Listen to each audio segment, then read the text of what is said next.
dalam doa. Tuhan Yesus, Tuhan terima kasih atas kesetiaan-Mu Tuhan, selama sepanjang hari ini, bahkan seumur hidup kami sampai detik ini.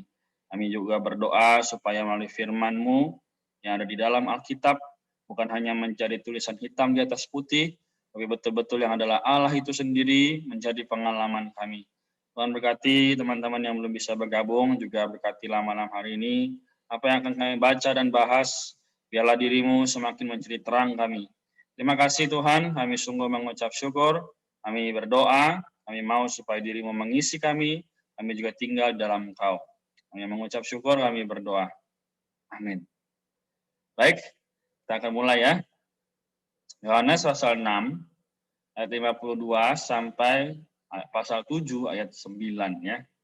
Oke, dimulai dari saya, kita baca satu ayat bergantian seperti biasa. Ayat 52, orang-orang Yahudi bertengkar antara sesama mereka dan berkata, bagaimana ia ini dapat memberikan dagingnya kepada kita untuk dimakan?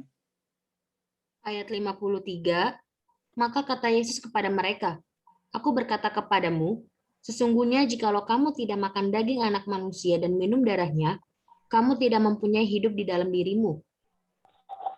Ayat 54, barang siapa makan dagingku dan minum darahku, ia mempunyai hidup yang kekal dan aku akan membangkitkan dia pada akhir zaman.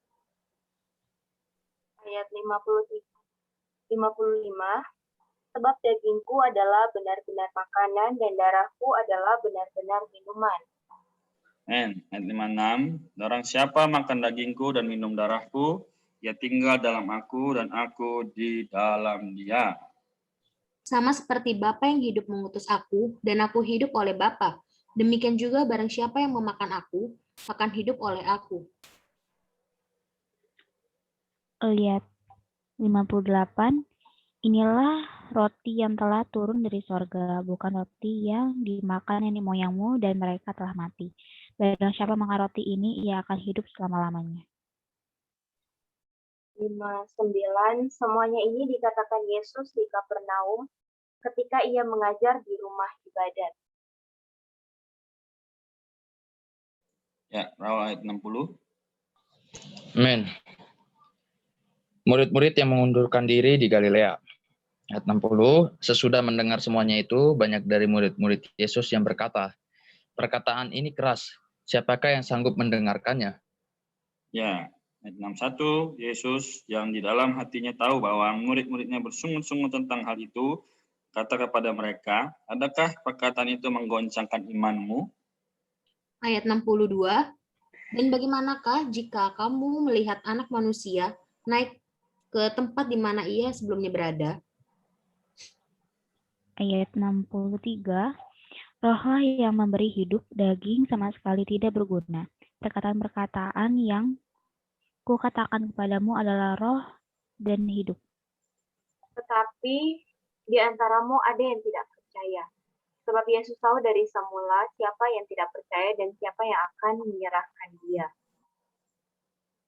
65, lalu ia berkata, sebab itu telah kukatakan kepadamu, tidak ada seorang pun dapat datang kepadaku, kalau Bapa tidak mengaruniakannya kepadanya. Amin. Kemudian, mulai dari waktu itu banyak murid-muridnya mengundurkan diri dan tidak lagi mengikuti dia. Pengakuan Petrus, ayat 67, maka kata Yesus kepada ke-12 muridnya, apakah kamu tidak mau pergi juga? Ayat 68, jawab Simon Petrus kepadanya, Tuhan, kepada siapakah kami akan pergi? Perkataanmu adalah perkataan hidup yang kekal. 69, dan kami telah percaya dan tahu bahwa engkau adalah yang kudus dari Allah. 70, jawab Yesus kepada mereka, bukankah aku sendiri yang telah memilih kamu yang 12 ini, namun seorang di antaramu adalah iblis. Amin. Yang dimaksudkannya ialah Yudas, anak Simon Iskariot. Sebab dialah yang akan menyerahkan Yesus, dia seorang di antara ke-12 murid itu. Yohanes 7 ayat 1. Yesus pergi ke Yerusalem untuk hari raya Pondok Daun. Ayat 1, Sesudah itu Yesus berjalan keliling Galilea, sebab ia tidak mau tetap tinggal di Yudea, karena di sana orang-orang Yahudi berusaha untuk membunuhnya. Ayat 2. Ketika itu sudah dekat hari raya orang Yahudi, yaitu hari raya Pondok Daun.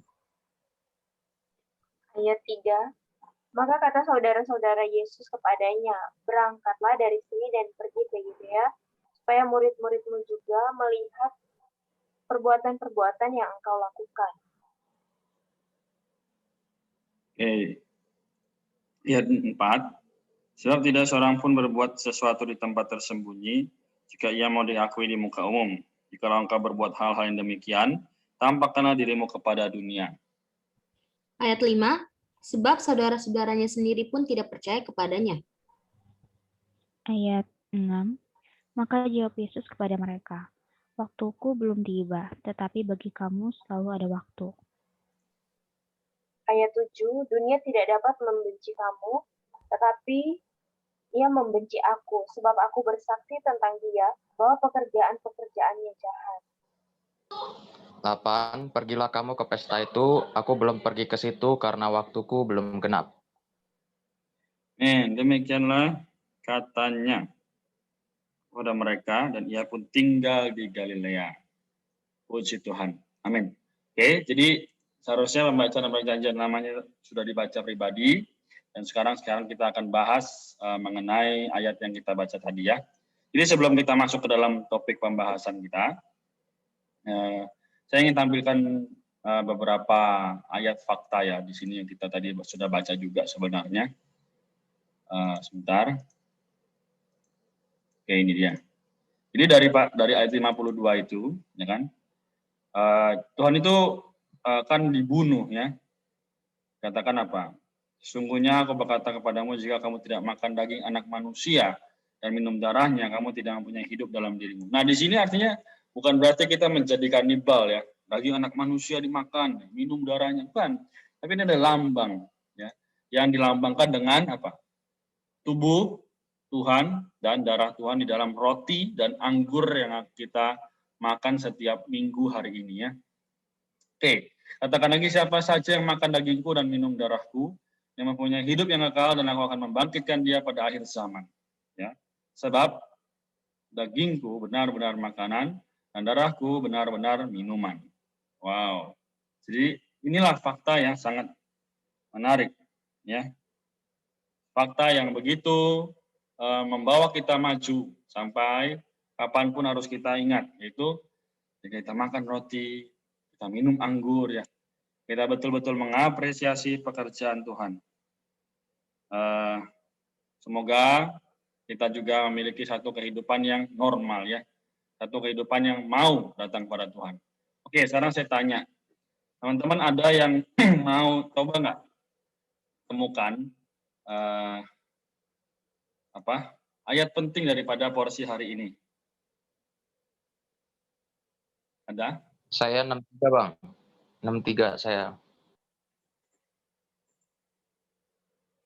63, oke, Raul. Terus ada lagi siapa?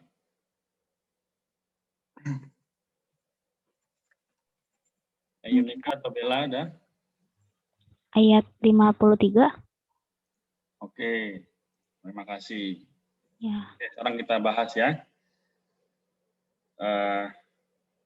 Sebentar ya. Wait, oke. Saya akan tampilkan dulu di sini. Satu ya. Oke, sorry. Nah, ini dia. Nah, ini ya. Jadi, kita tahu bahwa di sini dikatakan bagaimana hari Senin ini kita akan bahas mengenai masih keperluan orang yang lapar, yaitu perawatan hayat. Kemudian Selasa sampai Rabu adalah orang yang haus ya. Ini adalah pelarian hayat. Kemudian hari Kamis nanti keperluan orang di bawah perbudakan dosa ya. Orang diperbudak perlu pembebasan, namun ini Kamis nanti kita akan bahas. Sekarang Jumat nanti sampai Minggu adalah orang buta dalam agama ya. Perlunya penglihatan hayat dan pengembalaan hayat. Oke, sekarang kita masuk. Tadi Yonika dan Raul sudah memberikan ayat kunci. Sekarang kita akan bahas ya. Jadi Yunika tidak salah, tapi masih ada yang lebih tepat lagi, yaitu ayat 63. Ya. Kita baca ya. Rohlah yang memberi hidup, daging sama sekali tidak berguna. Perkataan yang kukatakan kepadamu adalah roh dan hidup. Haleluya. Ya. Jadi di sini perkataan yang kukatakan kepadamu adalah roh dan hidup. Puji Tuhan. Kemudian kita lihat di sini ada 3 pertanyaan. Ya, yang pertama, apakah yang dimaksud dengan memakan aku di ayat 57 yang tadi Yunika juga jawab ya. Kemudian, apakah artinya roh lah yang memberi hidup dalam ayat 63 ini yang kita baca? Yang ketiga, mengapa dikatakan perkataan-perkataan yang kukatakan adalah roh dan hidup? Ayo ya. Menurut kalian, ya, pasnya ada 3 ya. Raul, Bella, dan Yunika. Silakan dipilih mau jawab nomor berapa atau saya tunjuk. Saya 57. Saya yang pertama. Oke. Silakan. Menurut Raul bagaimana? Yang dimaksud dengan memakan aku itu menurut saya Bang ya. Katanya kan sama seperti Bapa yang hidup mengutus aku dan aku hidup oleh Bapa.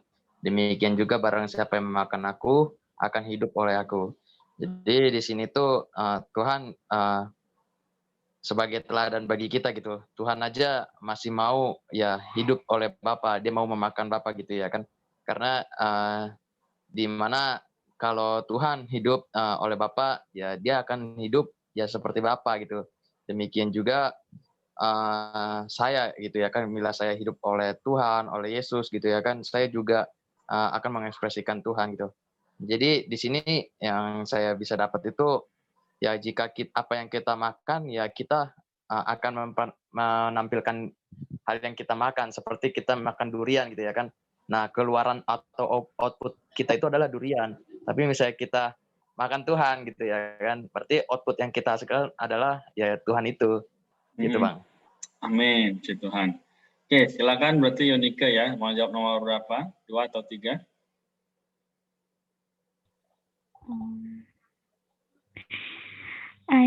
Yang ini Kak, yang nomor 3 deh. Ya, silakan. Mengapa dikatakan roh dan hidup? Itu ayat 63 ya? Oh iya, 63. Roh yang beri hidup dan roh dan hidup. Mungkin ini Kak, menurut saya itu kan dibilang kalau kita tuh memakan aku itu kan diibaratkan itu firman Tuhan itu sendiri gitu. Terus kalau mengapa dikatakan perkataan yang katakan adalah roh dan hidup, jadi setiap perkataan dalam firman Tuhan ini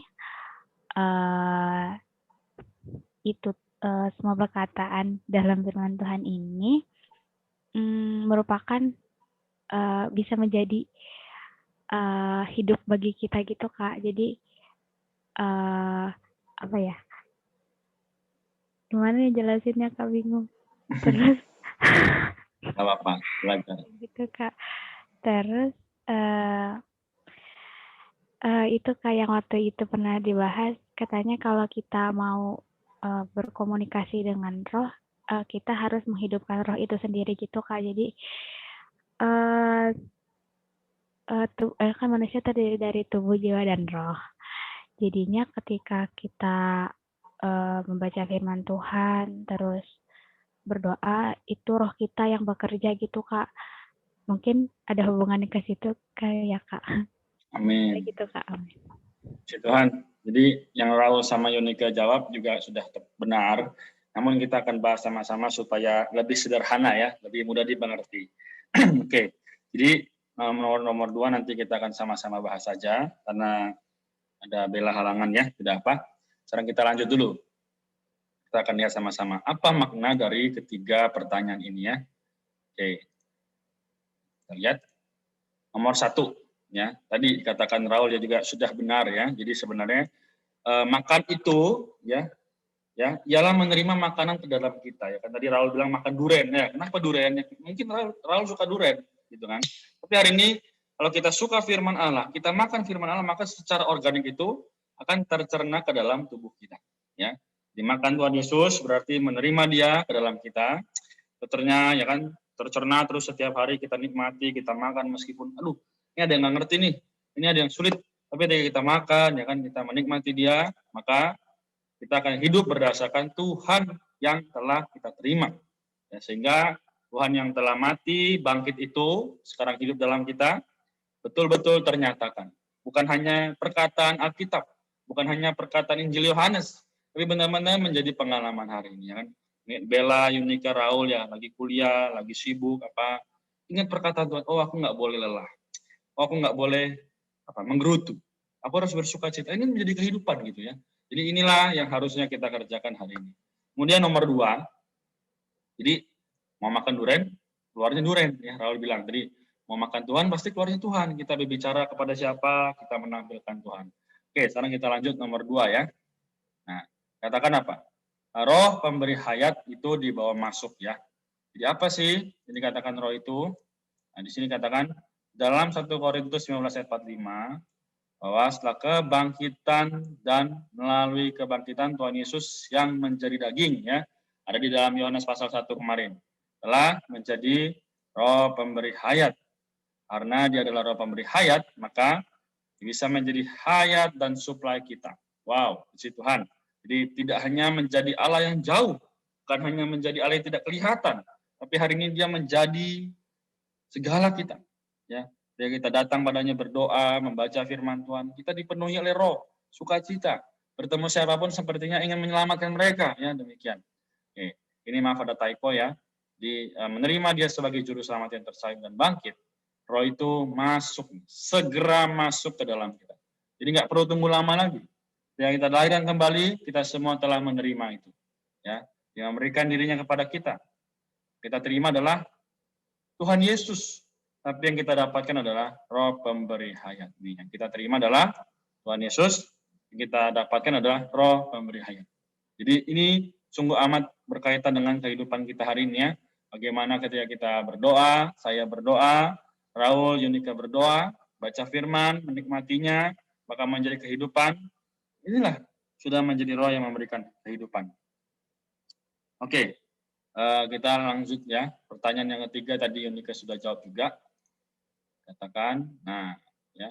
Jadi di sini, Oke, nomor 3, istilah perkataan di sini dalam ayat, ya, dalam bahasa Yunaninya adalah rema. Nah, ini roh dan hidup adalah rema. Artinya perkataan yang diucapkan seketika dan sekarang ini berbeda dengan logos, ya.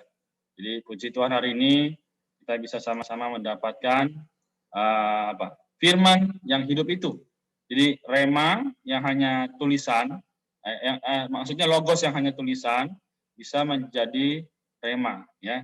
Jadi pada malam hari ini kita memang membaca kitab Injil Yohanes, tapi sekarang menjadi rema atau perkataan yang menghidupkan kita.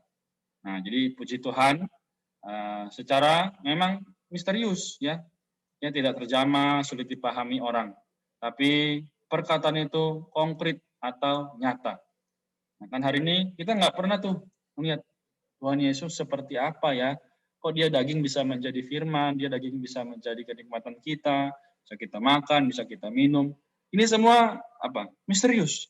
Tapi mengapa kita bisa mengerti? Karena Tuhan telah menunjukkannya kepada kita melalui apa? Dulu teladan Dia, bagaimana Dia taat kepada Bapa, bagaimana Dia memberitahu kepada murid-muridnya, ya. Yang Dia katakan ini adalah roh dan hayat. Jadi bukan main-main. Bukan orang tuh berpikir, wah, kayaknya aku lebih senang deh dengar perkataan tanda kutip itu hamba Tuhan yang itu tuh kayaknya lebih enak. Hamba Tuhan yang ini nih, kok nggak ada ya yang bisa memuaskan saya kecuali hamba Tuhan yang ini nih. Nah, itu sudah mulai salah. Kita harus meluruskan sama-sama pandangan kita, ya, melihat bahwa ternyata yang mereka bicarakan juga adalah firman Allah. Maka kita juga bisa menerimanya sendiri, menjadi kenikmatan kita, menjadi kehidupan kita. Apa yang Raul baca, Bella baca, Yunika baca, saya baca, Kaifa baca, bisa menjadi pengalaman kita masing-masing. Jadi malam ini dalam kebangkitannya, ya, melalui perkataan-perkataan Tuhan yang hidup itu betul-betul menjadi rema. Maka sekali-kali orang berdoa, biarlah firman-Mu menjadi rema bagi hidupku. Ya memang demikian, supaya menjadi kehidupan bagi kita juga yang mengatur atau bahkan memimpin kehidupan kita sampai kita bisa dipenuhi atau memperoleh persekutuan yang intim dengan Tuhan dengan dalam. Ya. Inilah tujuan daripada bagaimana roh dan hidup itu.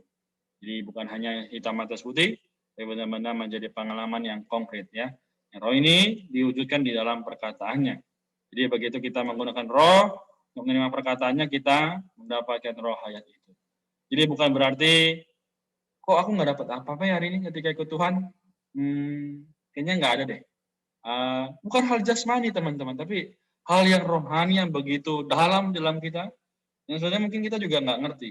Tapi ketika kita datang pada Tuhan, kita sukacita. Datang pada Tuhan kita seperti dibasuh. Inilah hal yang misterius. Pernah nggak kepikiran? Ya kan? Kok aku bisa ya percaya sama Tuhan yang nggak kelihatan?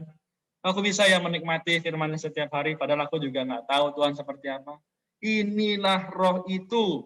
Maka Tuhan berkata kepada perempuan di pasal 4, ya, bahwa penyembah benar akan menyembah Dia dalam apa? Saya masih ingat? Menyembah Dia dalam Roh dan kebenaran. amin. Terima kasih Raul. Dia akan menyembah Dia dalam roh dan kebenaran. Jadi bukan lagi menurut pikiran, aduh, saatnya doa nggak ya? Aduh, saatnya baca Alkitab nggak ya? Bukan. Tapi tiap saat, ya, ketika kamu datang padanya, kamu akan menerima perkataannya yang mendapatkan roh hayat itu. Ya, amin. Puji Tuhan. Jadi bagaimanapun situasi kita, ya, kita perlu sadar bahwa inilah yang sedang terjadi, yaitu apa di sini katakan berinkarnasi, membawa kita ke dalam Allah, membawa Allah ke dalam kita semua. Ya, inilah tujuan dari bagaimana Injil itu diberitakan. Jadi dari kita berlima hari ini bisa kita beritakan pada satu teman lain lagi. Ya, jadi kita memberitakan pada satu teman, berarti ada 10 orang yang betul-betul mendapatkan Allah dalam hidupnya. Bukan hanya mendapatkan perkara-perkara yang baik saja.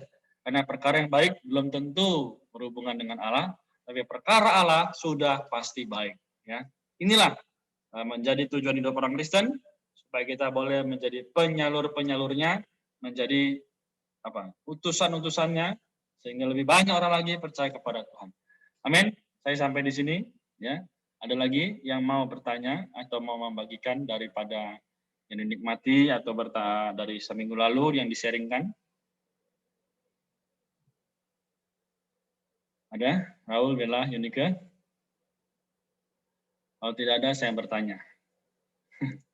Oke, kalau gitu saya tanya ya. Nah, kita lanjutkan dulu ya kalau gitu. Di sini dibilang nih, di dalam ayat-ayat yang terakhir dari Yohanes pasal 6 ya. Di ayat yang ke-66, ya, mulai saat itu banyak muridnya mengundurkan diri dan tidak lagi mengikut Dia. Kenapa?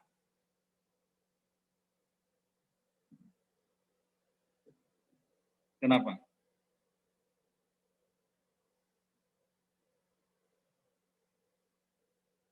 Ayo, boleh dijawab. Ayat 60. Apa itu? Karena perkataan ini keras. Ya, puji Tuhan ya, saya tampilkan supaya kita nggak bingung ya. Oke, jadi di sini kalau kita perhatikannya bahwa Tuhan itu berkata, bukan Tuhan ya, sesudah mendengar semuanya itu banyak dari murid Yesus yang berkata, perkataan ini keras, siapakah yang sanggup mendengarkannya? Jadi sebenarnya tadi saya katakan juga adalah keras, ya, sanggup nggak teman-teman dengerin? Mungkin pertama cerna dulu kan, aduh berat nih, tapi makin lama apa? Ya Yesus yang dalam hatinya tahu bahwa murid-muridnya bersungut-sungut tentang hal itu. Berkata kepada mereka, apakah perkataan itu mengguncangkan kamu? Ya. Hari ini perkataan Tuhan sudah mengguncangkan teman-teman belum? Ya. Sudah membuat teman-teman merasa, oh iya ya, kok kenapa nggak dari dulu aku sadarkan perkara ini? Kenapa aku hanya dari dulu makan makanan yang empuk, yang lembek? Kenapa baru sekarang aku bisa makan keras? Ya kan? Mencobai kehidupan kita, membawa kita makin maju dalam pengalaman. Ya.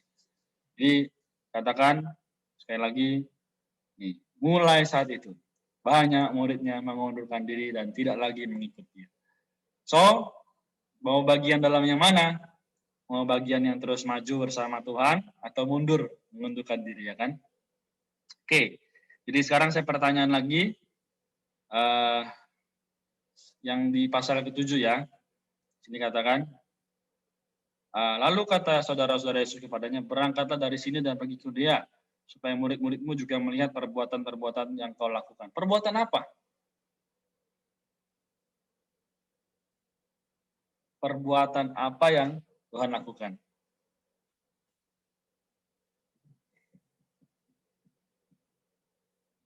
Ada? Oke, belum ya berarti, yaitu penderitaan.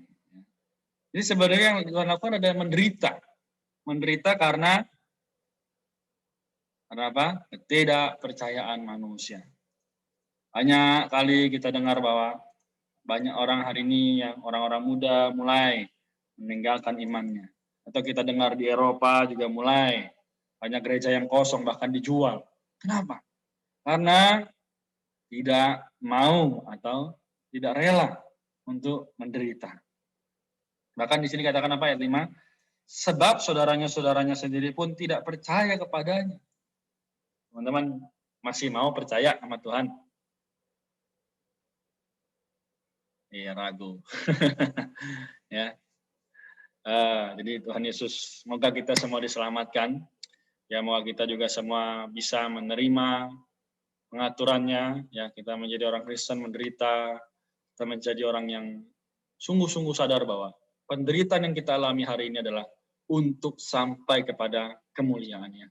Bella, Yonika, Raul, saya, semua teman-teman juga yang lain yang pernah hadir di Bible for You, atau yang belum pernah hadir sebenarnya juga mengalami hal yang sama, yaitu menderita, ya, kuliah menderita, ya, kita kerja menderita juga, secara ikut Tuhan juga menderita, dihina, ya, diapakan juga menderita.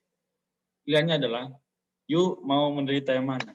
Menderita sia-sia atau menderita yang mulia? Ya, jadi mulia bagi Tuhan. Hari ini kita semua bisa mengenal penderitaan ini. Nanti di pasal 7 esok hari kita akan lanjutkan lagi sama-sama. Bagaimana ternyata agama, religion is not save us. Ya, agama tidak menyelamatkan kita, tapi Yesus yang menjadi Allah penyelamat. Manusia yang telah menempuh, mati, bangkit, sekarang tinggal dalam kita. Yang menjadi roh yang menghidupkan. Itulah yang menyelamatkan. Ya, kalau kita kenapa-napa, ya kita sudah punya jaminan. Tapi teman-teman yang belum menerima, apakah mereka punya jaminan? Belum tentu. Maka hari ini, gunakanlah kesempatan yang ada. Mengejar setiap kesempatan untuk bisa berjumpa dan menikmati perkataan Tuhan. Amin. Puji Tuhan ya. Saya sampai di sini. Ya, kita mengucap syukur, meskipun dikatakan 2-3 orang yang berdoa dalam nama Tuhan, Tuhan hadir di tengah-tengah kita. Ya, hari ini Tuhan hadir di tengah-tengah kita. Apapun situasi, kondisi, sulit, pusing, banyak tugas, ya, sakit kita datang padanya. Oh Tuhan Yesus, Engkaulah roti kehidupan yang turun dari sorga. Oh Tuhan Yesus, memuji-Mu Tuhan. Ya.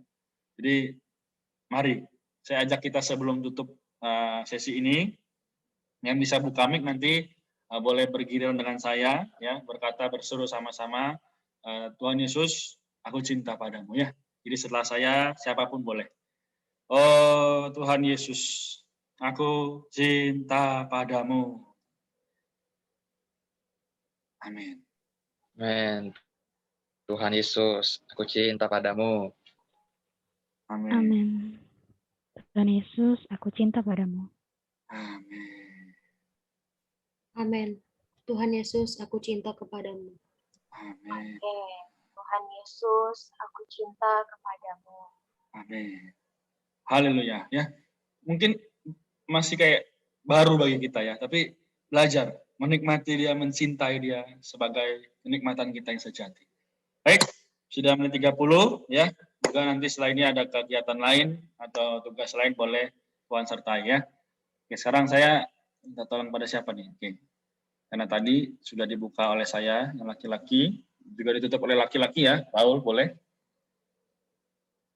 Amin. Mari kita bersatu dalam doa.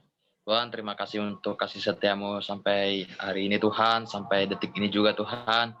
Tuhan, Kau menguduskan kami, Tuhan, Kau memberi kesempatan bagi kami untuk memakan di Kau lagi. Biarlah Tuhan Yesus, roh kami Tuhan terus Kau kenyangkan, Kau jenuhi Tuhan dengan setiap perkataan-Mu Tuhan. Tuhan, ampunilah kami ya Tuhan, seringkali kami jauh dari kepadamu, jauh ya Tuhan, ataupun sering jatuh dalam kegagalan yang sama. Karena itu Tuhan Yesus, biarlah ya Tuhan, kondisi roh kami Tuhan, Kau pulihkan kembali Tuhan, tidak mengalami kematian kembali, tetapi Tuhan, roh kami bisa hidup, Tuhan, roh kami bisa ya Tuhan, semakin menyala-nyala dan giat melayani-Mu Tuhan. Tuhan Yesus juga berkatilah Tuhan, setiap firman yang telah kami dengarkan ini bisa menjadi rema dalam kehidupan kami. Tuhan, berkati juga aktivitas yang akan kami lakukan selanjutnya. Ya Tuhan, baik yang mau beristirahat ataupun mau melanjutkan tugasnya, berkatilah mereka Tuhan, berkatilah kami. Biarlah Tuhan, kami terus mengandalkan Dikau di setiap aktivitas kami. Juga berkati Tuhan, nanti sesi 2 Bible for Youth. Biarlah Tuhan, teman-teman kami yang belum bisa hadir di sesi 1 ini bisa kembali hadir di sesi 2 ya Tuhan, dan semakin banyak teman-teman kami mengikuti Bible for You Tuhan. Tuhan, terima kasih, kami mengasihi-Mu Tuhan, hanya dalam nama-Mu kami telah berdoa dan mengucap syukur. Amin. Amin. Oke, terima kasih Raul. Baik, sekarang kita